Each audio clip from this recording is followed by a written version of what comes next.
everyone, welcome back to my channel. My name is Tracy and for today's tips and tricks video I'm going to show you how to make a shimmer mist. Now I've actually been asked to do this video, so hopefully everyone else might be wondering how to do this one as well. So I'm taking the shimmer paints that are in the annual catalogue. We have a frost white and a champagne mist. These are the ones that we're going to create our shimmer mist with. Now you are also going to need rubbing alcohol. Now you can purchase this one here in Australia at Chemist Warehouse, Coles and Woolworths, and I'm sure there's other stores, but they're the main ones that you can find it. You're also going to need a couple of spritzers. Now you can find these in the annual catalogue as well. Let me bring in the annual catalogue and I'll just show you where you can find them. So in the South Pacific catalogue, it is on page 180.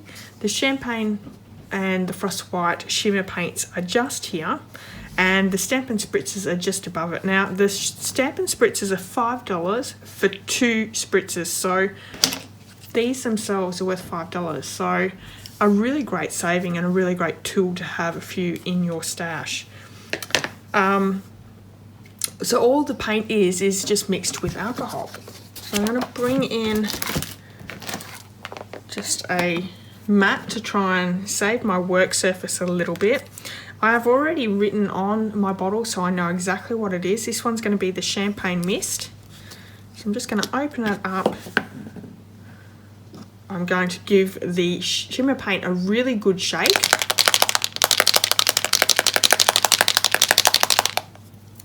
And then we're going to be able to put in around a pea-sized amount of that paint. This paint goes a long way.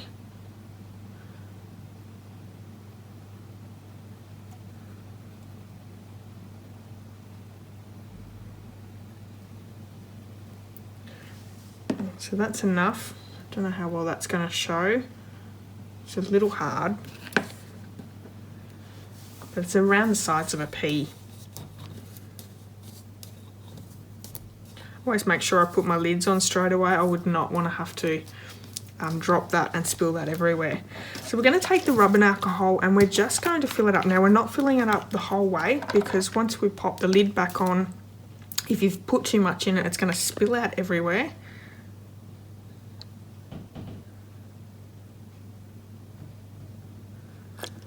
So probably about 3/4 of a way, and that's why I have this here to pick up all my mess. I always make a mess. I usually do it over the sink. So I've filled it up to about here in the spritzer. Now we're going to give that a really good shake. As you can see, it's all the paint sitting all on the bottom, and you're going to have to shake it every time you use it.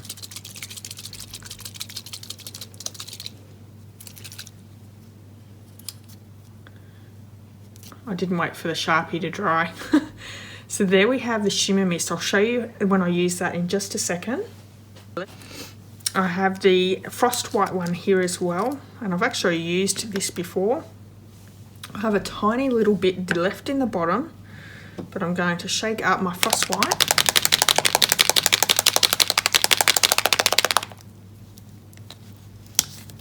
Same as before.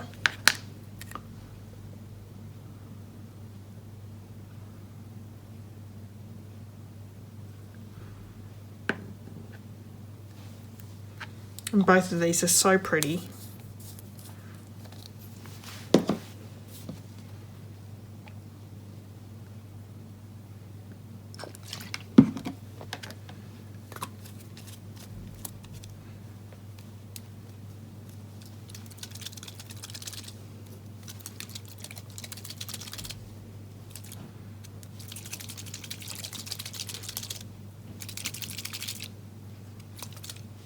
Okay, so that's nicely shaken up.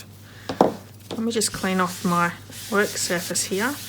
You can see this is the mat that I use my shimmer paint with, because it does create a lot of mess. To show you how these look and how they work, I have 2 pieces of watercolour paper and I've just stamped an image from the Colourful Seasons stamp set, just that large leaf. And this is on watercolour paper, and I've used rich raspberry ink to stamp that leaf image. Let's start with the frost white, and I'm just going to quickly shake it up. I'm going to stand back about 20 centimeters and just spritz it. You can do as much or as little as you like. This sparkles so much, and once it dries it sparkles even more, I think. But looks really pretty. Not sure how well that comes up. It's like putting Wink Stella all over something, but it's sprayed over everything. So I'm going to bring in that other one, and let's use the Champagne Mist one. So we're going to have two different effects.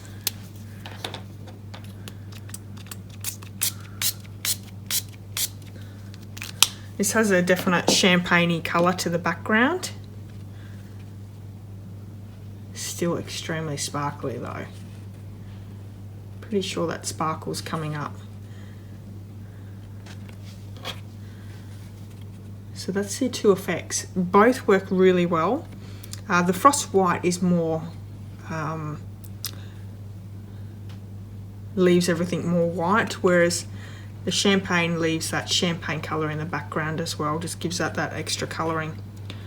Leave these to dry and then you can use them on a project, but this look is really amazing on cards.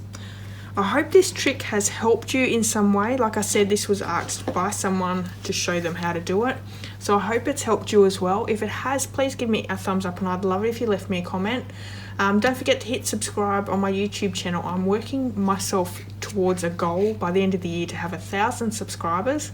And if you could help me out, that would be fantastic. Okay, I'll be back with another video tomorrow, so hopefully you can join me for that one. Until then, have a wonderful day. Bye-bye.